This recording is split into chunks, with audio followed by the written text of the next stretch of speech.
In the spring of 1838, a British merchant named Edward Blackwell stood in a warehouse on the Pearl River Delta, staring at wooden crates stacked floor to ceiling.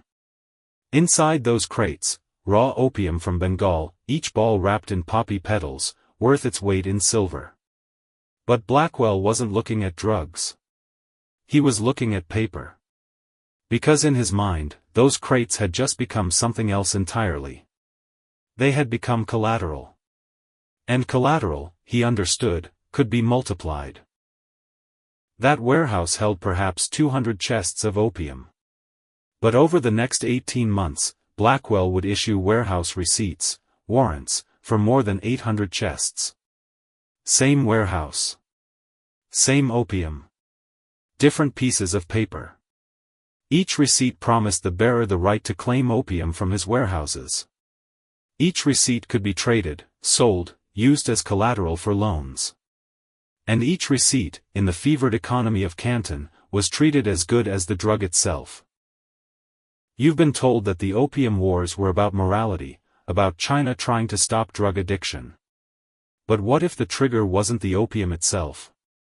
What if it was a financial fraud so brazen, so sophisticated, that when it collapsed, it made war inevitable?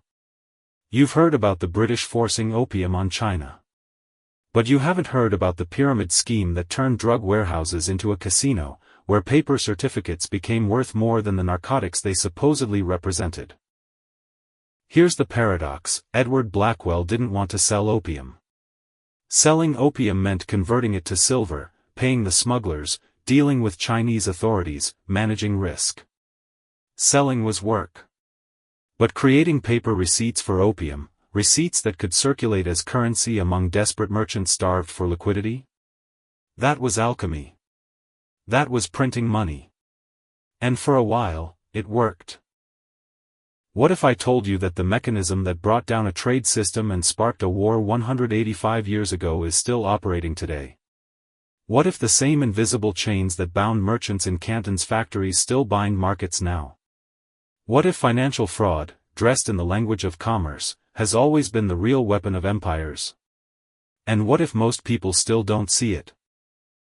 In the next 20 minutes, you'll see how this system actually worked. You'll understand why it seemed rational to everyone involved, until it wasn't. You'll see why a Chinese imperial commissioner's demand to surrender opium triggered not just a crisis, but the unraveling of an entire shadow financial system.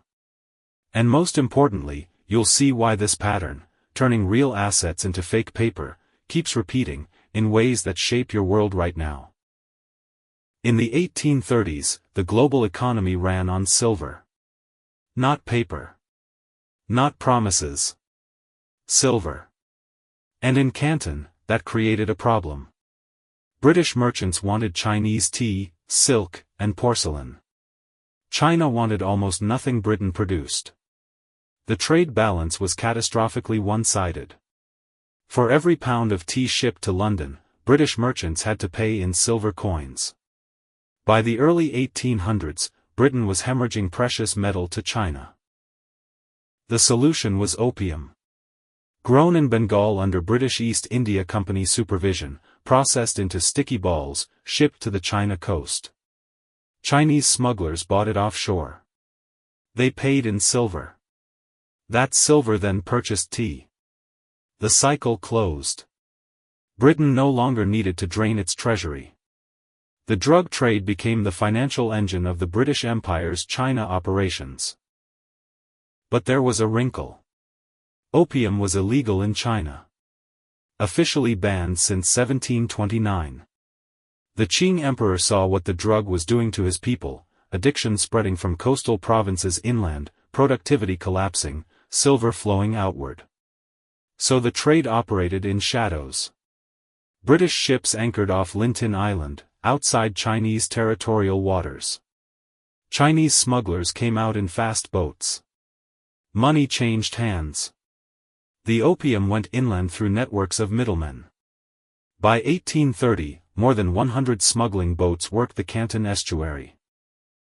The Canton system itself was a constraint. Foreign merchants could only trade in one city, Canton, known to Chinese as Guangzhou. They could only trade with a guild of licensed Chinese merchants called the Kohong. They couldn't enter the city proper.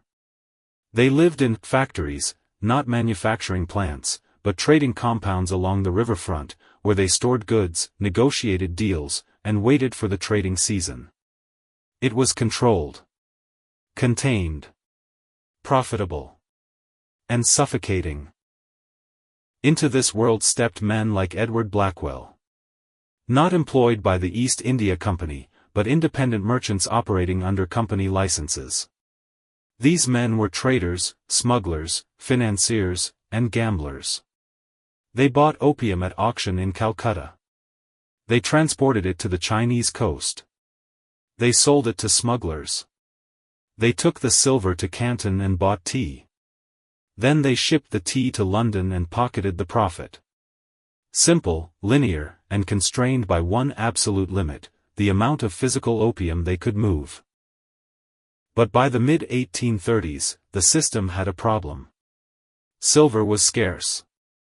The Chinese economy, despite its size, didn't have infinite reserves of silver coins. As more opium flooded in, silver became harder to acquire. Smugglers started paying partially in goods, or in credit notes. The whole machine began to slow down. At the same time, competition intensified. American traders entered the game. More British independents arrived. The price of opium dropped. Profit margins thinned. Merchants who had grown rich were now scrambling to maintain their positions. And in Canton's merchant community, something dangerous was happening: liquidity was drying up. There wasn't enough silver to finance the trade cycle. Merchants needed capital to buy tea. They needed credit. But the British banks in Canton were cautious. They wanted collateral. And that's where Edward Blackwell saw his opportunity. Edward Blackwell wasn't stupid. He was ambitious, ruthless, and perceptive. He looked at the Canton system and saw inefficiency. Opium sat in warehouses for weeks, sometimes months, waiting for buyers. It was valuable. It was real. But it was immobile. What if, instead of waiting to sell the opium, he could make the opium work for him immediately? What if he could turn those crates into liquidity without ever moving them? The mechanism he devised was simple: warehouse receipts. A warrant. A piece of paper that said, "The bearer of this receipt is entitled to claim X chests of opium from Blackwell and Company." Warehouses. In theory, it was a legitimate financial instrument. Merchants used similar receipts for grain, cotton, metals. You store your goods, get a receipt, trade the receipt instead of moving the physical commodity. Efficient. Rational. But Blackwell saw further. What if he issued receipts for more opium than he actually held? The recipients wouldn't know. They couldn't inspect the warehouse. They would trust the paper. And in Canton's overheated economy, desperate for liquidity, those receipts would circulate as currency. Merchants would accept them as collateral. They would trade them. They would treat them as equivalent to the drug itself. From Blackwell's perspective, it was genius. He wasn't stealing. He was creating liquidity. He was solving a market problem. And as long as not everyone redeemed their receipts at once, as long as the music kept playing, nobody would ever know. The Chinese authorities, meanwhile, were growing alarmed. By 1838, opium imports had reached crisis levels. The Daoguang Emperor was receiving reports: millions of taels of silver leaving China annually, millions of addicts unable to work, entire provinces destabilized. The conservative faction at court argued for total prohibition and harsh enforcement. The argument wasn't just moral. It was economic. China's silver supply was being drained. The empire's monetary system was under threat. Into this crisis, the emperor sent Lin Zexu, an incorruptible official known for his efficiency and moral rigor. Lin arrived in Canton in March 1839 with an imperial mandate: eradicate the opium trade. He wasn't there to negotiate. He was there to solve the problem. But Lin didn't understand what he was walking into. He saw opium as a substance, a physical poison that needed to be confiscated and destroyed. He didn't see the financial architecture that had grown around it. He didn't know that those warehouses weren't just storage facilities. They were the collateral base for an entire shadow banking system. And he certainly didn't know that Edward Blackwell had turned that collateral into a fraud. It started in late 1836. Blackwell had a problem. He had purchased 300 chests of opium in Calcutta at auction. Good quality. Patna opium. He shipped it to Lintin Island and sold 200 chests immediately to Chinese smugglers. Silver flowed in. He took that silver to Canton and bought tea. Standard procedure. But 100 chests remained unsold. The market had softened. Prices dropped. He needed cash to complete his tea purchase. The trading season was closing, but he couldn't sell the opium fast enough without taking a loss. So he tried something. He issued warehouse receipts for the 100 chests. Not to buyers. To creditors. He approached a British merchant who needed collateral for a loan from a Canton bank. Blackwell offered him a receipt for 20 chests of opium, stored in Blackwell's warehouse. The merchant used that receipt as collateral and got his loan. Blackwell got a commission. Everyone was happy. It worked. The bank didn't inspect the warehouse. They trusted the paper. The system ran on trust. And in Canton's tight merchant community, Blackwell's reputation, at that point, was solid. But here's where it gets interesting. That receipt didn't just sit in the bank's vault.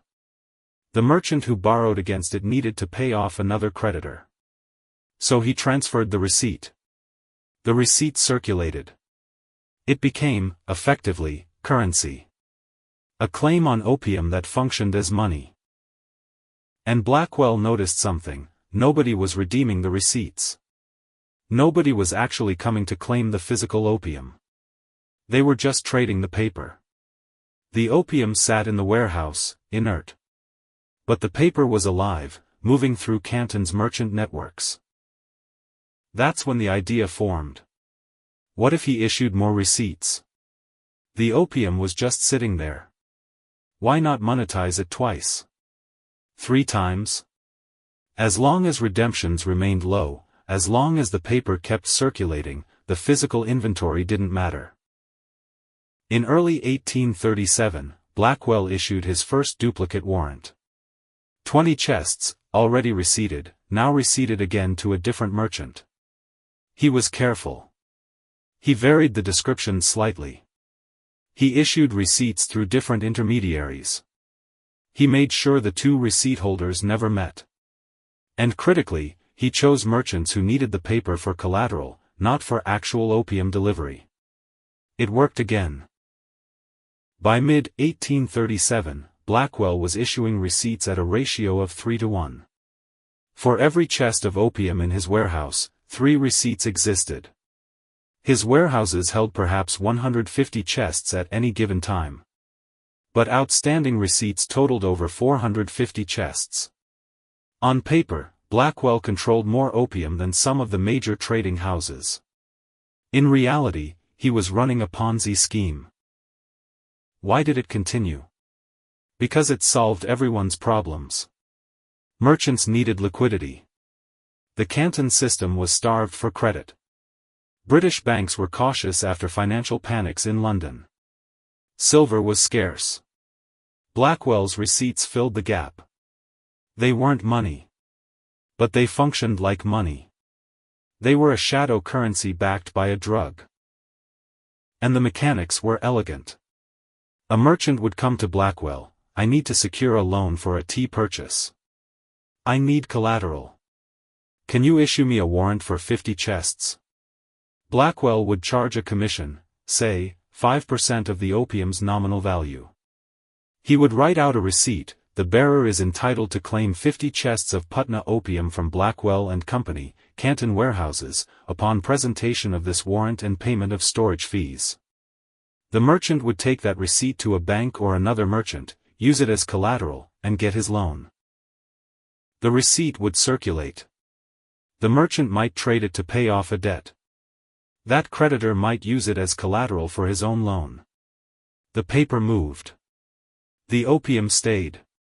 And critically, storage fees meant that redemption was expensive. Merchants preferred to trade the receipt rather than redeem it and take physical possession. Blackwell's income stream was now absurd. He collected commissions on issuance.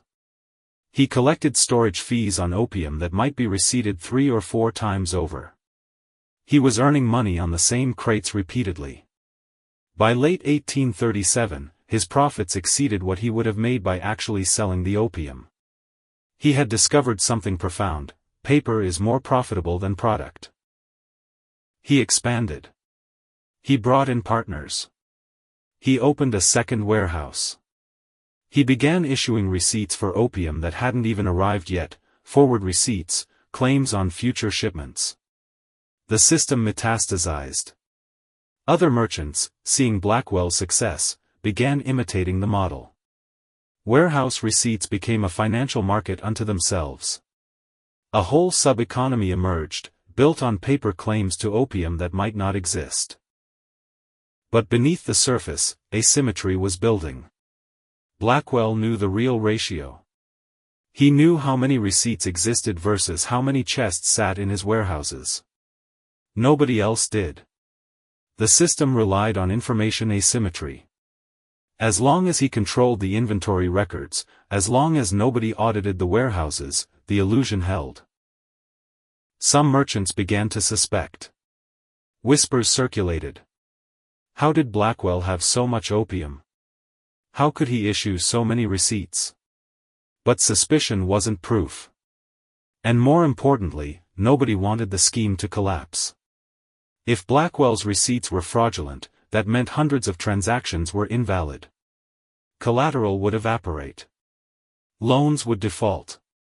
The entire merchant community would be pulled into the vortex. So they ignored the warnings. They rationalized.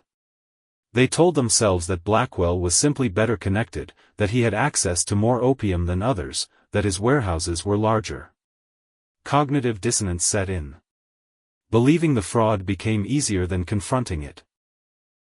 The banks, meanwhile, were caught in a trap. They had accepted Blackwell's receipts as collateral for significant loans. If those receipts were fake, the banks were insolvent. So they had every incentive to believe the receipts were real. They became complicit, not out of malice, but out of self-preservation. And Blackwell? He convinced himself he wasn't committing fraud. He was providing liquidity. He was helping commerce function. He was a financial innovator. The fact that his receipts exceeded his inventory, that was just a technicality. After all, banks operated the same way, issuing more banknotes than they had gold reserves. This was fractional reserve banking, applied to commodities. It was modern. It was sophisticated. It was, he told himself, necessary. By early 1838, the scheme had reached escape velocity. Blackwell's receipts were so widely accepted, so deeply embedded in Canton's commercial networks, that they had become indispensable. Merchants structured deals around them. Banks accepted them as Tier 1 collateral. Even Chinese smugglers began accepting receipts as payment, knowing they could trade them back to British merchants. The system became self-reinforcing through network effects. The more people accepted the receipts, the more valuable they became. The more valuable they became, the more people accepted them. A positive feedback loop. Blackwell was no longer driving the system. The system was driving itself. But positive feedback loops in finance are dangerous. They only go one direction until they reverse. And when they reverse catastrophically. Blackwell was now trapped by his own success. He couldn't stop issuing receipts. If he suddenly refused to issue new warrants, merchants would ask why. Suspicion would grow. People might start redeeming existing receipts. And if redemption spiked, the fraud would be exposed within days. So he issued more. He had to. The only way to prevent collapse was to keep expanding. More receipts. More warehouses. More inventory, or at least, the illusion of more inventory. He was running faster to stay in place. By mid-1838, Blackwell's outstanding receipts totaled over 800 chests. His actual inventory, around 200 chests, fluctuating as he bought and sold. The leverage ratio had reached 4-to-1. For every physical chest in his warehouses, 4 pieces of paper claimed it. He was sitting on a bomb. He knew it.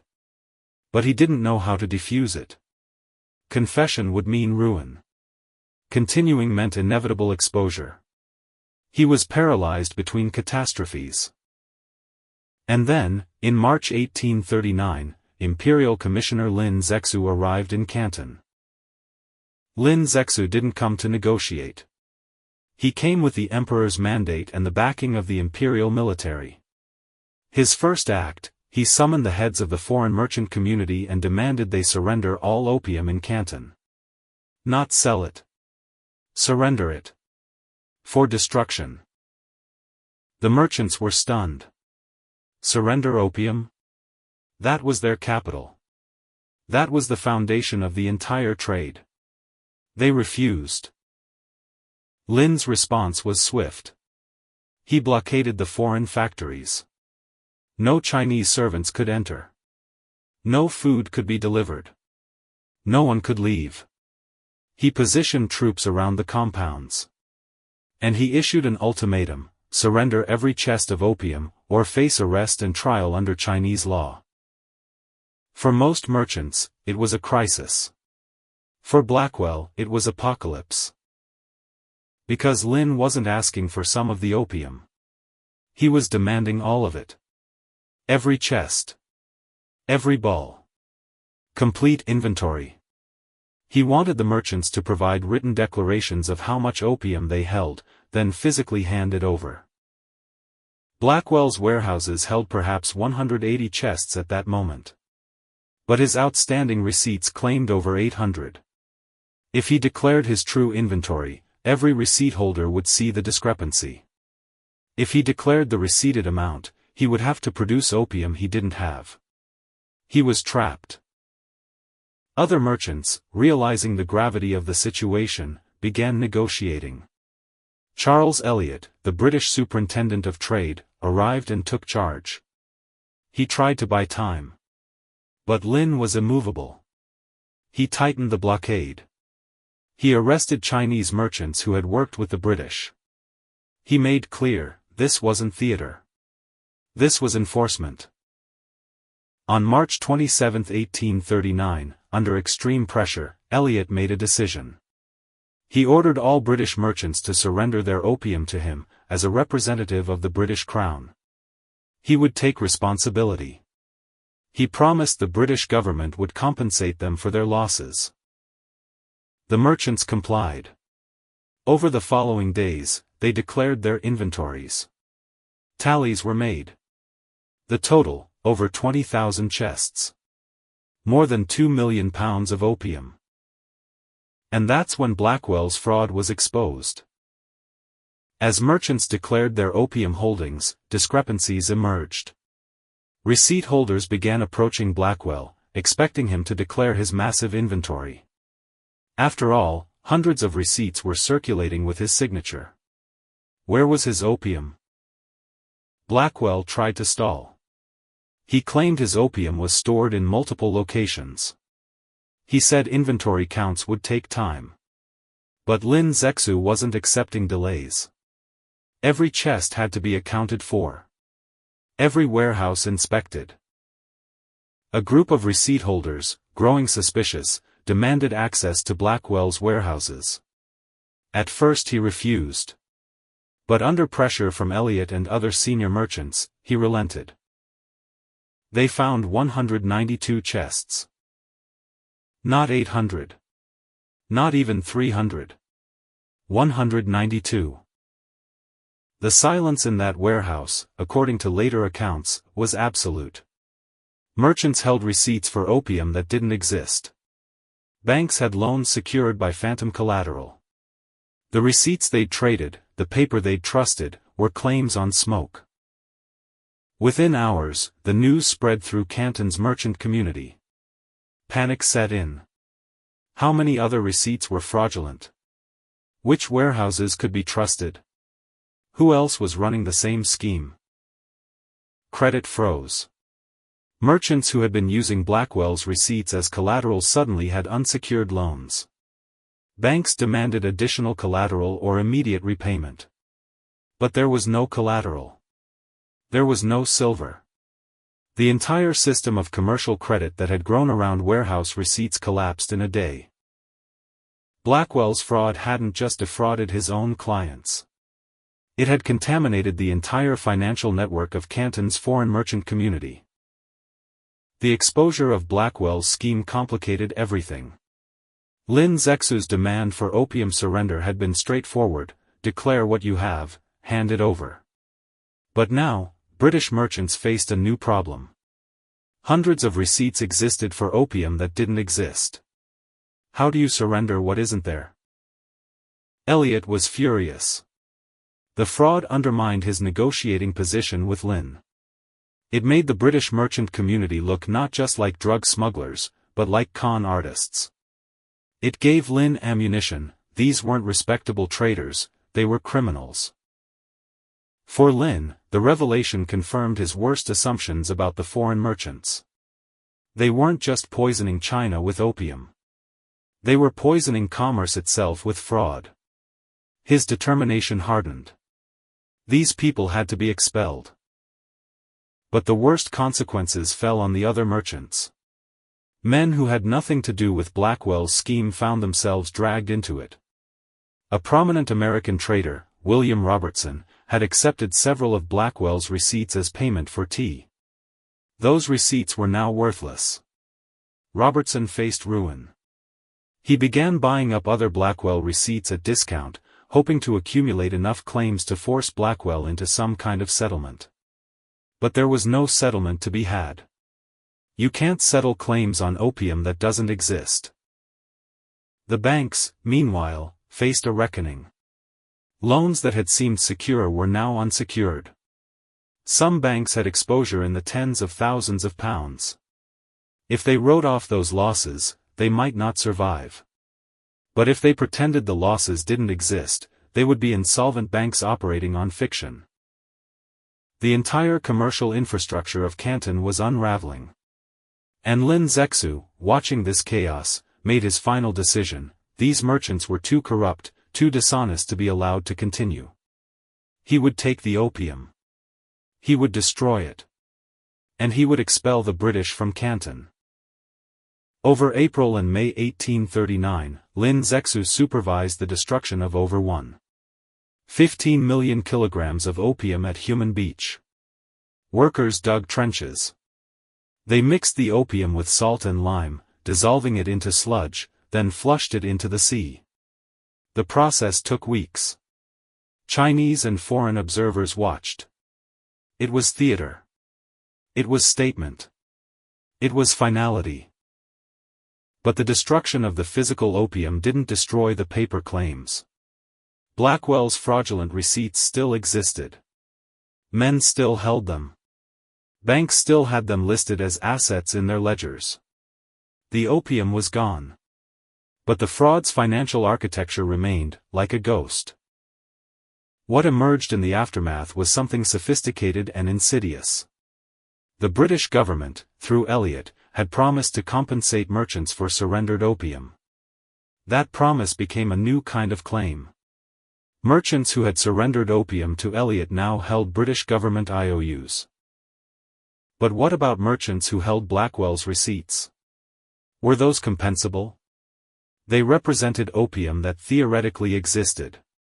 Blackwell had surrendered his physical inventory, the 192 chests. But receipt holders claimed he owed them hundreds more. The British government faced a dilemma.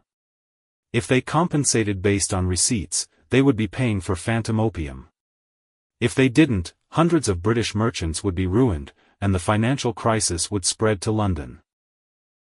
They chose a middle path. They set up a commission to adjudicate claims. But the process was slow. It was legalistic. And it created a new kind of market, speculation in claims. Investors began buying distressed Blackwell receipts at 10 or 20% of face value, betting the commission would eventually pay something. A secondary market emerged. Fraud had become a tradable asset class. But the deeper mechanism wasn't about individual claims. It was about leverage.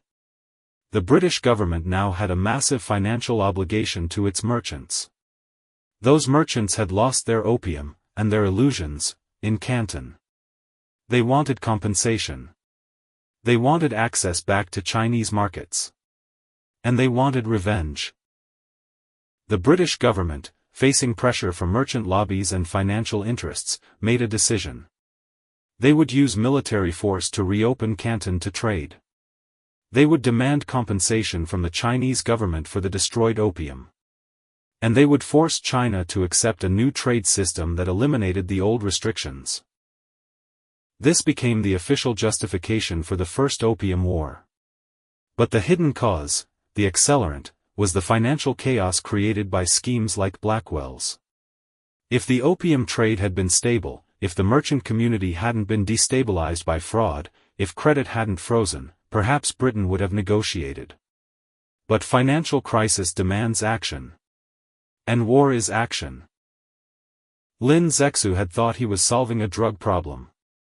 He didn't realize he was triggering a financial collapse that would make war inevitable. After Lin expelled the merchants and destroyed the opium, Canton was quiet for a few months. The factories were empty. Trade stopped. Chinese smugglers had no product. The system froze. But the British Navy was already mobilizing.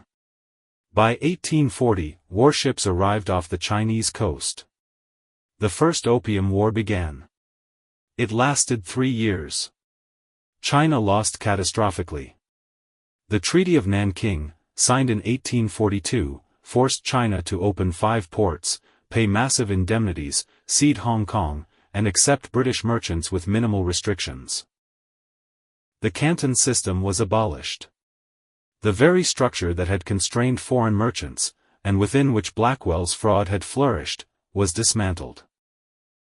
But here's the irony. The war that destroyed the Canton system was partly caused by the financial instability that system created. Restriction breeds fraud. Opacity enables schemes. And when schemes collapse, they take systems with them. Was Blackwell's warehouse receipt scheme unique? No. It's a pattern. In fact, it's one of the oldest patterns in financial history, creating claims on assets that exceed the assets themselves. In 2008, a similar mechanism nearly destroyed the global economy. Banks had issued mortgage-backed securities, paper claims on home loans. But many of those securities were backed by mortgages that were never going to be repaid. Subprime loans to borrowers who couldn't afford them. The paper circulated. It was traded. It was used as collateral for other loans. It functioned as high-grade financial assets. Until people started checking what was actually underneath. When the real estate market collapsed, the securities became worthless. Banks that held them faced insolvency. Credit froze. The system crashed. The structure is identical to Blackwell's fraud. Issue paper claims. Circulate them as real assets. Use them as collateral. Build a financial system on top of them. And when someone finally demands delivery of the underlying asset, when someone asks to see the actual opium, the actual performing mortgages, the scheme evaporates. Another example, commodity futures fraud. In modern markets, traders use warehouse receipts for metals, oil, agricultural goods. Legitimate receipts represent real inventory in certified warehouses. But periodically, frauds emerge. In 2020, a scandal erupted involving Chinese commodity warehouses where the same copper ingots had been used as collateral for multiple loans at different banks. The metal was real. But it had been receipted multiple times. When creditors tried to claim it, they discovered it didn't exist, at least not in the quantities the paper suggested. The pattern repeats because the incentives are timeless. When credit is scarce, demand for collateral explodes. Whoever can provide collateral has power. And the temptation to create fake collateral, paper claims on assets that are overcommit or non-existent, is irresistible. The pattern repeats because of structural asymmetry. The issuer of the paper knows the truth. The recipients don't. Information asymmetry creates opportunity for fraud. In Canton, Blackwell controlled the warehouses. He knew how much opium was inside. Nobody else did.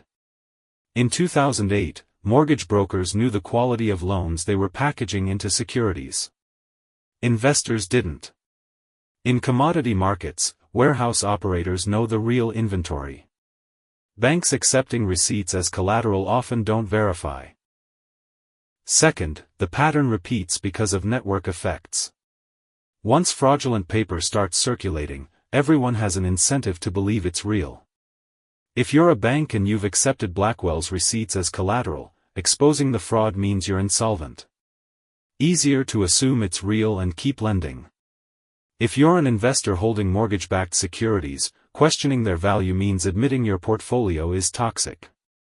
Easier to keep trading them and hope for the best. This creates systemic fragility.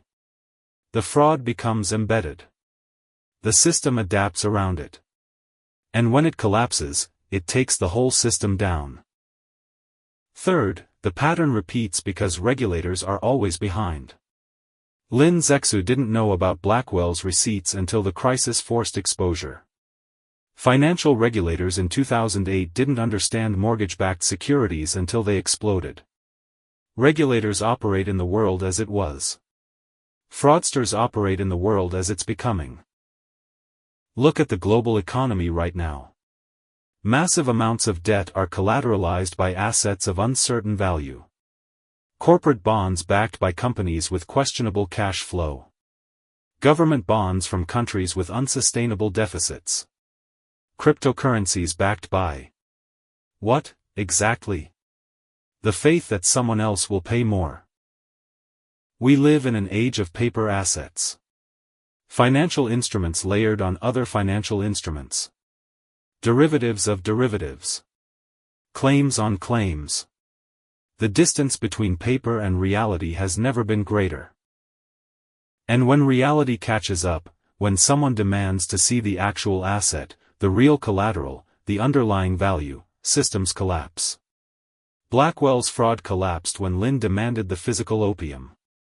The 2008 crisis erupted when people demanded to see the actual mortgages. The next crisis will happen when someone pulls back the curtain on whatever phantom collateral is currently propping up the system. This matters because the pattern is predictable. Scarce liquidity creates demand for collateral. Demand for collateral creates incentive for fraud. Fraud creates systemic fragility. Fragility creates crisis. Crisis creates collapse. Collapse creates war or depression or both. The Canton story isn't ancient history. It's a template. And it's playing out right now in ways most people don't see. Edward Blackwell didn't survive to see the war. In June 1839, 2 months after his fraud was exposed, he attempted to flee Canton. He arranged passage on a ship to Macau. But word of his scheme had spread. The merchants he'd defrauded wanted blood.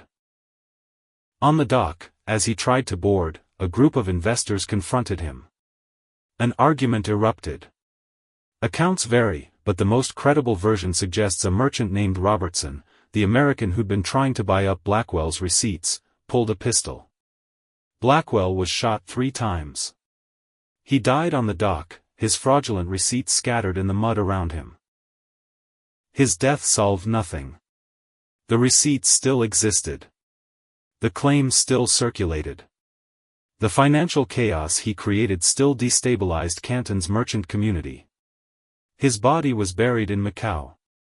His name was largely forgotten. But the mechanism he exploited, the gap between paper and reality, that lives on. Lin Zexu, meanwhile, was punished by the emperor for triggering the war. He was blamed for being too rigid, for not understanding the British response, for provoking the crisis. He was exiled to Xinjiang, China's far western frontier. He died in 1850, before seeing the full consequences of the war he inadvertently started. In later years, he was rehabilitated as a hero, a symbol of resistance against foreign imperialism.